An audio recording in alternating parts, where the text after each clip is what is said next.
अविनाश जाधव राजन विचारांचे आरोप हे बिनबुडाचे आहेत। आपल्यावर कुठलाही दबाव नव्हता। आधीपासूनच आव्हाड आणि शिंदेंसोबत आपले संबंध आहेत। अविनाश जाधवांच्या आरोपांवर विक्रांत घाग यांचं वक्तव्य। विक्रांत घाग हे ठाण्यामध्येच प्रभाग क्रमांक 18 या ठिकाणी ते उपस्थित आहेत। नेमकं काय प्रकरण होतं? तुम्ही बंगल्यामध्ये गेलात, शिंदेंची भेट घेतली आणि त्यानंतर उमेदवारी अर्ज मागे घेतला का, असा थेट आरोप हा मनसेचे नेते अविनाश जाधव आणि शिवसेनेचे उभाटा गटाचे नेते राजन विचारे यांनी केला। नेमकं काय म्हणणं आहे तुमचं?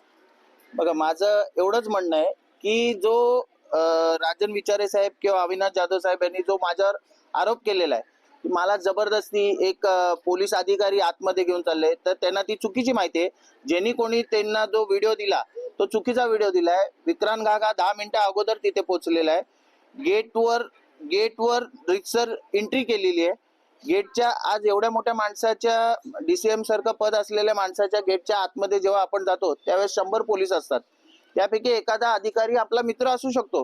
आज आमची सेकंड पिढी आहे राजकारणामध्ये। माझे वडील 74ला नगरसेवक होते, आई नगरसेविका होती, आई आज महिला अध्यक्ष आहे। माझ्याकडे पण राष्ट्रवादी शरद पवार गटाचं पद होतं।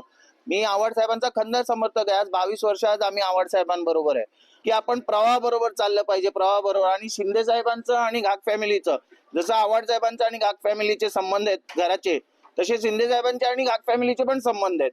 त्यामुळे शिंदे साहेब काय आम्हाला नवीन नाहीत।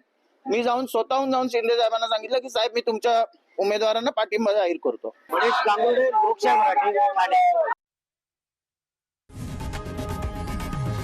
लोकशाही मराठी ऐका, पहा, जागरूक रहा।